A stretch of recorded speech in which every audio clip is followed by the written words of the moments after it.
नमस्कार, मैं अदिति नागर और आप देख रहे हैं हमारा खास शो पॉलिटिकल कॉरिडोर। कहते हैं मन के हारे हार है और मन के जीत जीत। और यकीन मानिए ये फॉर्मूला भारतीय राजनीति के हर कॉरिडोर में हिट भी है और फिट भी। और ये टेस्टेड फॉर्मूला है जिसे 1952 से लेकर 2022 तक इस्तेमाल में लाया जाता रहा है। 1977 में भारतीय राजनीति में जब पहली बार गैर कांग्रेसी सरकार बनी तो वो भी मन के विश्वास पर ही बनी थी। इंदिरा गांधी को हराकर मोरारजी देसाई ने देश की सत्ता संभाली।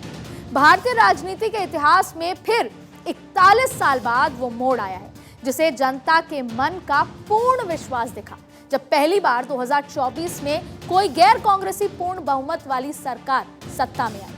आज भी भारत की 143 जो करोड़ जनता है उनका विश्वास प्रधानमंत्री मोदी में कायम है। और जिस चुनाव दर चुनाव देखा जा रहा है और महसूस करा जा रहा है और बढ़ता जा ही रहा है। और अब हम ये समझाएंगे भी आपको कि कैसे और कब ये सब होता गया और कैसे ये बदलाव देखने को मिला।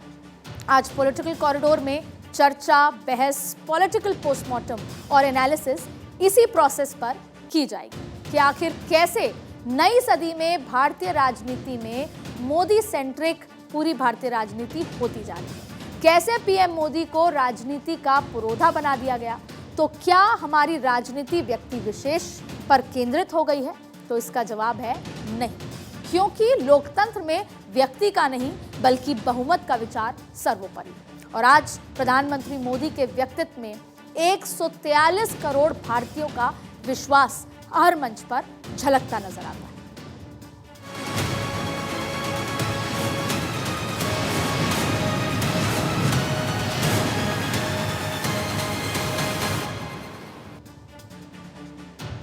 दस मई ये वो तारीख है जब कर्नाटक की जनता नई सरकार चुनने के लिए मतदान करेगी। लेकिन ये खबर तो हर किसी को पता है और जनता उससे पहले ये जानना चाहती है कि आने वाले भविष्य में क्या होने वाला है, ऊंट किस करवट बैठने वाला है और पासा कांग्रेस चलेगा या सिक्का एक बार फिर बीजेपी के नाम का ही उछलेगा।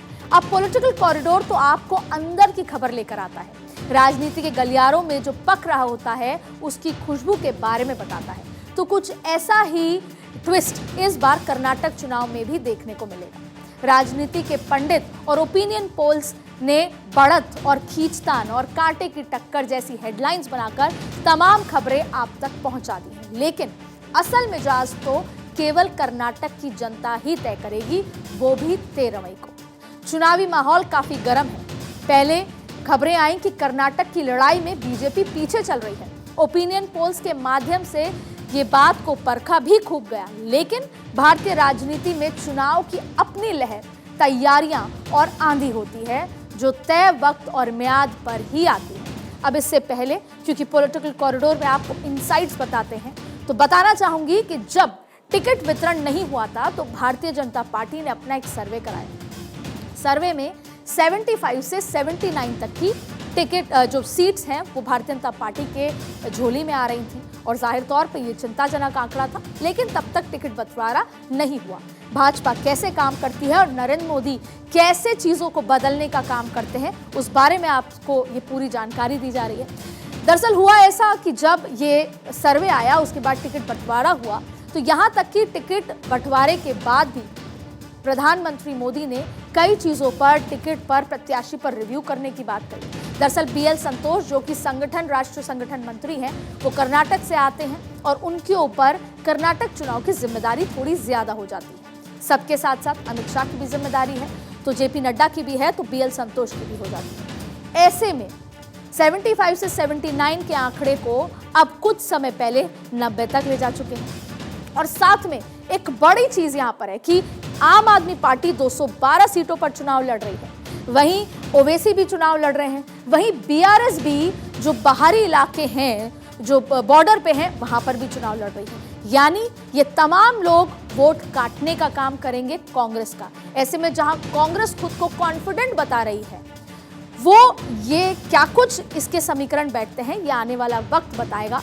लेकिन ये तमाम एनालिसिस के बाद खुद प्रधानमंत्री मोदी हमेशा की तरह एक बार फिर इस चुनावी समर में उतरे। ताबड़तोड़ रैलियां चल रही हैं और उसी का एनालिसिस आज हम आपको कर रहे हैं। कर्नाटक चुनाव में भी प्रधानमंत्री मोदी की एंट्री के साथ ही चुनावी माहौल में बदलाव देखना शुरू हो चुका है। मगर चुनावी माहौल कितना बदलेगा, ये पूरी तस्वीर जाहिर तौर पे 13 मई को आएगी। क्या वोट डिवीजन कैसे होता है, जैसे गुजरात में आम आदमी पार्टी ने वोट काटकर कांग्रेस को बहुत पीछे धकेल दिया था, क्या यहाँ पर भी वैसी तस्वीर बनती है? लेकिन रणनीति हो या मेहनत, प्रधानमंत्री मोदी पूरी तरीके से हर चुनाव में खुद को झोंक देते हैं। अब देखिए, कर्नाटक में पीएम मोदी का चुनावी प्रचार 29 अप्रैल से शुरू हुआ। प्रधानमंत्री मोदी के कर्नाटक में 22 रैलियों का कार्यक्रम है और 7 मई यानी रविवार को प्रधानमंत्री मोदी की 4 रैलियों का कार्यक्रम है। पीएम मोदी का 36.6 किलोमीटर के रोड शो का भी कार्यक्रम है और रोड शो में 17 विधानसभा सीट पर उनकी नजर रहने वाली है। पीएम मोदी भारतीय जनता पार्टी के लिए सबसे बड़े स्टार प्रचारक हैं और कह सकते हैं संकट मोचक। जहां भी जरूरत पड़ती है, जहां भी आंकड़ों में कमी दिखती है, प्रधानमंत्री मोदी अपने तरीकों को, अपने दौरों को, अपने रोड शो को और उनके किलोमीटर्स को बढ़ा देते हैं। और अगर भारतीय चुनाव में रैलियों के जरिए अगर जीती हुई सीटों का समीकरण तय करें तो प्रधानमंत्री मोदी और प्रधानमंत्री जो पूर्व प्रधानमंत्री थी इंदिरा गांधी की तुलना काफी हद तक चुनावी टीम के सफलतम कप्तानों के रूप में की जा सकती है। पूर्व प्रधानमंत्री इंदिरा गांधी ने अपने राजनीतिक जीवन में कांग्रेस के लिए साल 1966 की बात करें और 1966 से 1977 लगभग 10 साल की बात में कर रही हैं और 1980 से 1984 तक 14 राज्यों में 83 चुनाव लड़े। इनमें से इंदिरा गांधी ने 83 में से 44 चुनाव जीते थे। यानी इंदिरा गांधी का जो स्ट्राइक रेट है वो 53% रहा।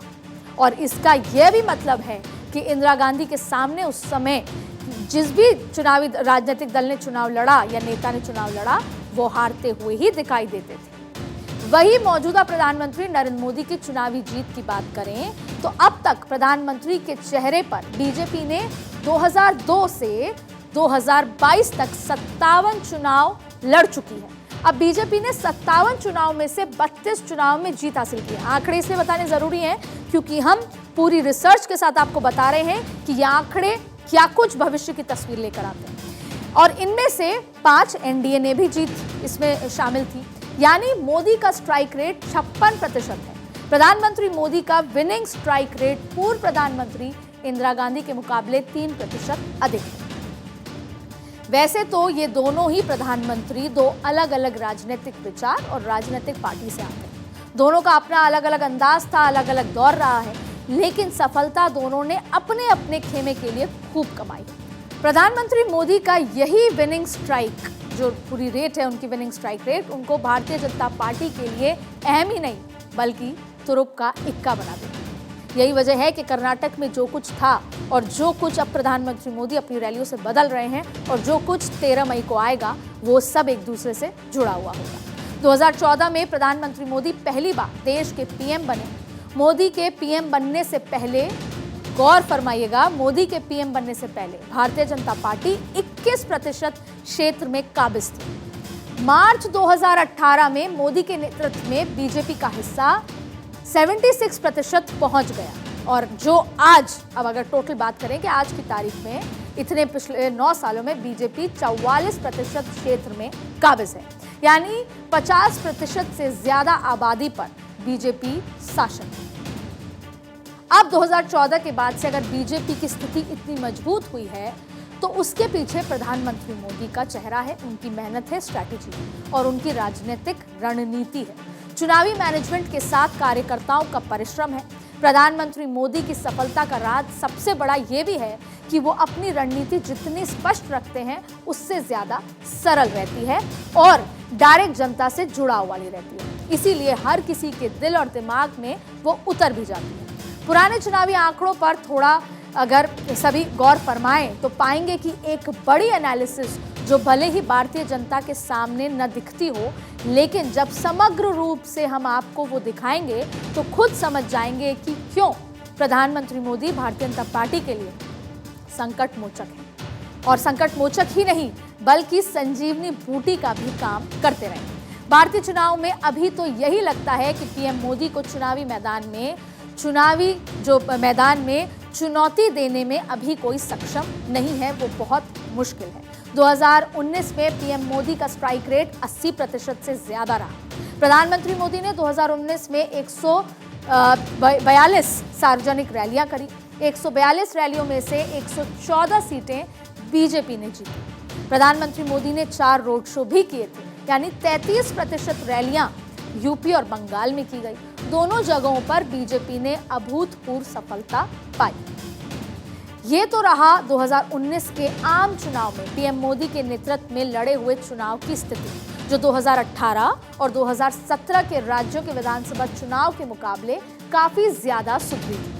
2018 में राजस्थान, छत्तीसगढ़, मध्य प्रदेश विधानसभा चुनाव में पीएम मोदी ने 27 निर्वाचन क्षेत्रों में रैलियां की थी। इनमें से 13 सीटों पर बीजेपी ने जीत हासिल की थी। हालांकि बात अलग है कि राजस्थान, मध्य प्रदेश, छत्तीसगढ़ में चुनाव हार भी गई थी बीजेपी और मध्य प्रदेश में बाद में सरकार बनाई। और जिससे पीएम मोदी का स्ट्राइक रेट की अगर हम बात करें तो 48% रहा। और इससे 1 साल पहले यानी 2017 में विधानसभा चुनाव के दौरान मोदी ने उत्तर प्रदेश, उत्तराखंड, पंजाब, गोवा और मणिपुर राज्यों में 180 से अधिक सीटों पर रैलियां की, जिनमें से बीजेपी को 140 सीटों पर सीधी जीत हासिल की और जिसमें प्रधानमंत्री मोदी का स्ट्राइक रेट 78% रहा। हिंदी हार्टलैंड पहले से बीजेपी का कोर सक्सेस एरिया माना जाता रहा है, जिसमें पीएम मोदी ने 51 दिनों लंबा चुनाव प्रचार भी किया। यहाँ मेहनत की बात हो रही है, यहाँ उस दृढ़ इच्छा की बात हो रही है। हिंदी भाषी राज्य जैसे कि उत्तर प्रदेश, मध्य प्रदेश, राजस्थान, बिहार, छत्तीसगढ़ और झारखंड में 60 रैलियां की लोकसभा चुनाव के दौरान और एक ऐसा जो क्षेत्र जहां उनकी पार्टी ने जबरदस्त जीत हासिल की। यूपी में 30 लोकसभा को कवर करते हुए रैलियां की, 23 सीट पर जीत मिली। सफलता का प्रतिशत रहा 76%। मध्य प्रदेश में 11 लोकसभा सीटों पर प्रचार किया, सभी पर जीत मिली, सफलता 100%। बिहार में तब नीतीश कुमार के साथ गठबंधन था। मोदी ने बिहार में तब 9 रैलियां की, सभी सीटों पर जीत हासिल की, यानी कि दोबारा 100%, इसको अगर फीसदी में मान लें तो 100% जीत स्ट्राइक रेट रहा। ये सच है कि पीएम मोदी का जादू जितना हिंदी हार्टलैंड में चलता है उतना बंगाल, उड़ीसा, दक्षिण भारत में नहीं चलता है, लेकिन इसमें भी कर्नाटक एक अपवाद बना हुआ है। आपको बता दें कि हाल ही में जब बातचीत हुई, हर बार सर्वे हुए, हर बार परफॉर्मेंस काउंट हुई, तो यही निकल कर आया कि प्रधानमंत्री मोदी जब पहले अभी चुनावी दौरे पर गए, रैलियां की या पूरे भाषण दिए, तो उसमें प्रधानमंत्री के लिए कर्नाटक में एक अलग स्तर का क्रेज नजर आया। और अब 10 मई को जनता क्या तय करती है, किसकी सरकार लेकर आती है, किसको वोट डालती है, ये आने वाला वक्त बताएगा। लेकिन 2019 में बंगाल में नई जमीन हासिल करने के लिए प्रधानमंत्री मोदी ने जोर लगाया और 16 रैलियां की, जिनमें से 8 सीटें, बंगाल की हम बात कर रहे हैं, बहुत ज़्यादा कठिन है, वहाँ पर चुनाव जो ज़मीन है वो बहुत ज़्यादा अलग है। 16 में से 8 सीटों पर प्रधानमंत्री मोदी के रोड शो के बाद या रैलियों के बाद जीत हासिल की गई। उड़ीसा में बीजेपी ने 8 में से उन 5 सीटों पर जीत हासिल की जिस पर पीएम मोदी ने प्रचार किया था। नुकसान की बात करें तो प्रधानमंत्री मोदी चेहरा आगे करने के बाद भी बीजेपी और उसके गठबंधन को केरल और तमिलनाडु में हार का सामना करना पड़ा था। केरल और तमिलनाडु में मोदी ने कुल मिलाकर 5 रैलियां की, जिनमें भाजपा और उसके सहयोगी को चार विधानसभा सीटों पर हार का सामना करना पड़ा। साल 2022 की बात करें तो 2022 में उत्तर प्रदेश में पहली बार इतिहास रचा गया कि कोई गैर कांग्रेसी सरकार ने लगातार दूसरी बार पूर्ण बहुमत की सरकार बनाई, और जिसका सारा श्रेय प्रधानमंत्री मोदी और सीएम योगी आदित्यनाथ की जोड़ी को जाता है। जोड़ी की बात इसलिए क्योंकि जाहिर तौर पे दोनों का मिलकर काम हुआ, लेकिन एक तस्वीर आई थी जिसमें योगी आदित्यनाथ के कंधे पर हाथ रखकर प्रधानमंत्री बातचीत कर रहे थे, और वो तस्वीर ये सब कुछ बयां करती है। यूपी देश का सबसे बड़ा सूबा है, ऐसे में केंद्र में सरकार बनाने के लिए यूपी का साथ सबसे ज्यादा जरूरी है, ये इतिहास भी गवाह है। यूपी की जीत का परचम गुजरात में जमकर चमका। पीएम मोदी की अगुवाई में पहली बार गुजरात में बीजेपी ने रिकॉर्ड तोड़ जीत हासिल की। हालांकि जैसा मैं आपको पहले बता रही थी, डिवीजन ऑफ वोट यहाँ पर बहुत कारगर साबित हुए। जाहिर तौर पे पन्ना प्रमुख की रणनीति, मेहनत और 50 किलोमीटर बड़ा प्रधानमंत्री का रोड शो भी उनके एक बड़े कारण रहे। प्रधानमंत्री मोदी के नेतृत्व में बीजेपी ने करीब 86% सीटें जीतकर जो इतिहास रचा उसे शायद ही कभी दोहराया जा सकेगा। और प्रधानमंत्री मोदी को जानते हैं, जो प्रधानमंत्री मोदी की चुनावी रणनीति के पास से समझते हैं, करीब समझते हैं, वो प्रधानमंत्री मोदी के चुनावी मैनेजमेंट को भी परखते हैं। वो जानते हैं कि प्रधानमंत्री मोदी की सफलता का ये रिपोर्ट कार्ड जो 80% जीत की गारंटी है, वो एक दिन में तैयार नहीं हुआ। चुनाव में 6 महीने पहले ही प्रधानमंत्री मोदी क्षेत्र में सक्रिय हो जाते हैं, रैली के साथ विकास की रथ यात्रा चलाते हैं, 6 महीने पहले से चुनावी माहौल का निर्णय करते हैं, राजनीति की हर गतिविधि पर, राजनीति क्या कुछ चल रहा है जमीन की गतिविधि पर बारीकी से नजर भी रखते हैं, चुनावी समर में अंतिम लड़ाई में कूद जाते हैं, चुनावी माहौल में नई रणनीति का पासा भी पलटने की हिम्मत रखते हैं अगर पुराना इतिहास या रिपोर्ट कार्ड खंगाला जाए। चुनाव उत्तर प्रदेश की विधानसभा का हो, पूर्वोत्तर का रहा हो, गुजरात का रहा हो, हर चुनाव में पहली पारी में यही लगता है कि प्रधानमंत्री मोदी की पार्टी पिछड़ रही है, लेकिन चुनावी प्रचार के इंटरवल यानी कि आधी जंग के बाद वो किसी एक्शन हीरो की तरह एंट्री लेते हैं और विरोधियों को चित कर देते हैं, क्योंकि जनता के साथ साथ पार्टी की भी सोच यही है कि मोदी है तो मुमकिन है। और इसी विश्वास के तले ही इतिहास में पहली बार जम्मू कश्मीर में भारतीय जनता पार्टी गठबंधन के साथ सरकार में आई थी। लेकिन इसके साथ ये समझना जरूरी है कि प्रधानमंत्री मोदी की सफलता का एक ही मूल मंत्र है, वो सबके साथ में यकीन रखते हैं, वो सबके विश्वास के लिए काम करते हैं, उनका साथ हर कोई एक साथ प्रयास करता है और जिसमें उनको सभी का विश्वास हासिल होता है। इसीलिए प्रधानमंत्री मोदी केवल देश में ही नहीं बल्कि विदेशी राजनेताओं की प्रतिस्पर्धा में भी आगे निकल जाते हैं। राजनेताओं की हर एक रेटिंग में प्रधानमंत्री मोदी को जन भावना का सबसे ज्यादा समर्थन हासिल होता है। जब तक कर्नाटक के चुनाव में भी प्रधानमंत्री मोदी की एंट्री नहीं हुई थी तो लग रहा था कि पार्टी पीछे है। कांग्रेस के लिए रण आसान नजर आ रहा था, लेकिन पीएम मोदी के चुनावी प्रचार में प्रवेश करते ही जैसे कर्नाटक के चुनाव स्टेडियम का मिजाज ही बदल गया है। पीएम मोदी के लिए चुनावी मैच में बैटिंग आसान लगने लगी है और ये साफ साफ कहा जा सकता है कि कांग्रेस भले ही रण को आसान मान रही है, लेकिन वो इतना आसान है नहीं। और गालियों से लेकर बजरंग बली के इसी चुनावी जीत का शंखनाद कौन करेगा, ये तो 13 मई को ही तय होगा। लेकिन कर्नाटक के इस चुनाव में भी पीएम मोदी ने बता दिया कि मोदी है तो मुमकिन है। अगली बार फिर आपसे मिलेंगे तो बात करेंगे राजनीति के पर्दे के पीछे होने वाले किस्सों की, गेम प्लान की, जिसमें कुछ कहानियां होंगी, कुछ इतिहास के किस्से होंगे और होगा बहुत सारा तथ्य जो आपको बताएगा देश की राजनीति का रास्ता किन किन मोड़ से होकर सत्ता के शिखर तक पहुंचता है। तब तक के लिए नमस्कार और आप देखते रहिए भारत 24।